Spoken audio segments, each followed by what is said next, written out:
Question number 11। Question number 11 में आपको diagram दे रखा है।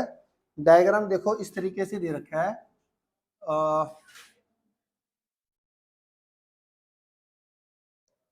ये 60 डिग्री दे रखा है, ये 30 डिग्री दे रखा है, ये ए बी सी और डी, और इनके बीच में 20 मीटर दे रखा है। तुम्हारी नॉलेज के लिए बता दूं मैं, ये क्वेश्चन इस एनसीईआरटी के अंदर, ये क्वेश्चन के अंदर डायग्राम दे रखा है, बट ये सेम क्वेश्चन आता है बट डायग्राम नहीं गिवन होता। डायग्राम गिवन नहीं होता, मैंने कई बार देखा है। क्वेश्चन आ गया एनसीईआरटी का, पता ही नहीं बच्चों को कि ये एनसीईआरटी का क्वेश्चन।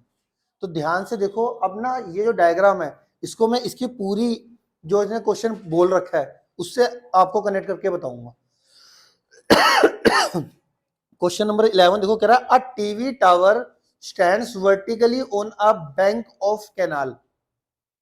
कैनाल कौन सी ले रहे हैं? ये बीसी, बीसी कैनाल है।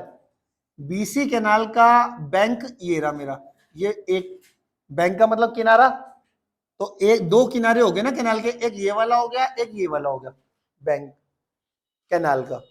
तो एक कैनाल पे, तो एक बैंक पे, कैनाल के एक बैंक पे तो इन्होंने क्या कर दिया, टीवी टावर स्टैंड कर दिया। और क्या कहता है, from a point on the other bank, मतलब इस पॉइंट की बात हो रही है। दो बैंक है ना कैनाल के, बीसी कैनाल है, एक बैंक ये रहा, एक बैंक ये रहा, इस बैंक पे टीवी टावर है और इस बैंक से हमने एक एंगल ऑफ एलिवेशन किसका, टॉप ऑफ टीवी टावर का जो है कितना है, 60 डिग्री है। स्टेटमेंट में बोल रखा है, इसका मतलब ये अगर फिगर मुझे ना भी दियो तो मैं क्वेश्चन पढ़ के फिगर बना सकता हूं। समझ में आ रही है मेरी बात? ठीक हो गया। इसके बाद इन्होंने क्या बोला, from another point 20 metre away from this point. ये अब यहां तक पहुंच गया तो डायरेक्शन समझ लो एक तरीके से यूं जा रही है। तो कह रहा 20 मीटर और अवे जाना है, और 20 मीटर और अवे जाकर एक पॉइंट आएगा डी, उस पॉइंट से जो टॉप ऑफ टावर का एंगल ऑफ एलिवेशन है इस बार वो 30 डिग्री। तो हमारे को क्या बताना है, height of tower and width of canal, मतलब दोनों चीजें निकालनी है, एबीबी और बीसीबी। अब क्वेश्चन के अंदर इतना क्लियर कट दे रखा है कि अगर ये डायग्राम मुझे नहीं भी दिया होता तो भी मैं इस क्वेश्चन को कर लेता, मतलब इस क्वेश्चन का डायग्राम बना लेता। क्या आपको बात समझ में आ रही है? क्वेश्चन की स्टेटमेंट फिर पढ़ लो आप, फिर देख लो। बीसी कैनाल है, उसका एक बैंक बी है, एक बैंक सी है। बी एक पॉइंट पे, एक बैंक पे इन्होंने टीवी टावर खड़ा कर रखा, दूसरे पॉइंट से इन्होंने एंगल ऑफ एलिवेशन किसका, टॉप ऑफ टावर का, टॉप ऑफ टीवी टावर का 60 डिग्री था, उसका कह रहा है 20 मीटर और अवे चले तब जो एंगल ऑफ एलिवेशन है वो कितना बन गया, 30 डिग्री बन गया। हमें विड्थ ऑफ क्या, canal and height of the tower बताना है। क्लियर है? डायग्राम भी इंपॉर्टेंट था इसका। तो इसमें क्या है, let A B represent a TV tower,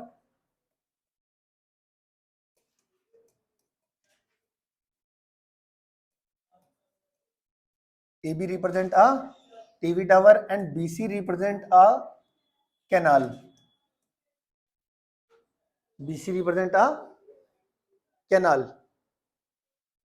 ठीक है जी, B C represent a canal, ये आ गया समझ में। तो इसके आगे क्या होगा हमारे पास, सबसे पहले देखो, इसको मैं अब एक्सलेट कर लेता हूं, इसको मैं वायलेट कर लेता हूं। ठीक है, तो लेट एक्स हमारा क्या हो जाएगा, लेट बी सी हमने क्या लेट कर लिया, एक्स, एंड ए बी क्या लेट कर लिया, वाई। अब मैंने जैसा आपको बताया था कि आपके पास दो एंगल ऑफ एलिवेशन दिख रहे हैं आपको, इन दोनों एंगल ऑफ एलिवेशन के कॉरस्पॉन्डिंग दो राइट ट्रायंगल है। दोनों में क्या करते हैं हम, दोनों राइट ट्रायंगल में परपेंडिकुलर अपन बेस लगाते हैं ज्यादातर क्वेश्चन में, और तो हमारा ए सी बी ले लेते हैं। In right triangle A C B के अंदर परपेंडिकुलर अपॉन बेस कितना होता है, tan 60, परपेंडिकुलर अपॉन बेस कितना होता है, tan होता है ना, tan 60 √3, ए बी तुम्हारा y, बी सी तुम्हारा x, क्रॉस मल्टीप्लाई करके y की वैल्यू आ जाएगी √3x। ठीक है जी, क्लियर है? अगला देख लेते हैं जी, अगली पूरी ट्रायंगल लेते हैं A D B. In right triangle A D B के अंदर ए डी और ए डी बी के अंदर A B upon B D, A B upon B D, वही परपेंडिकुलर अपॉन बेस कितना होता है 10, एंगल कौन सा आ गया 30 डिग्री। तो ए बी आपके पास y है और बी डी में अगर मैं देखूं तो B C plus C D मतलब x प्लस 20, तो ये x प्लस 20 आ गया, tan 30 की वैल्यू आ गई 1/√3। ठीक है जी, क्रॉस मल्टीप्लाई करा तो ये कितना आ जाएगा √3y is equal to X plus 20। Clear है। और यहाँ से हमने y की वैल्यू जो √3x थी वो यहाँ पे पुट कर लेते हैं।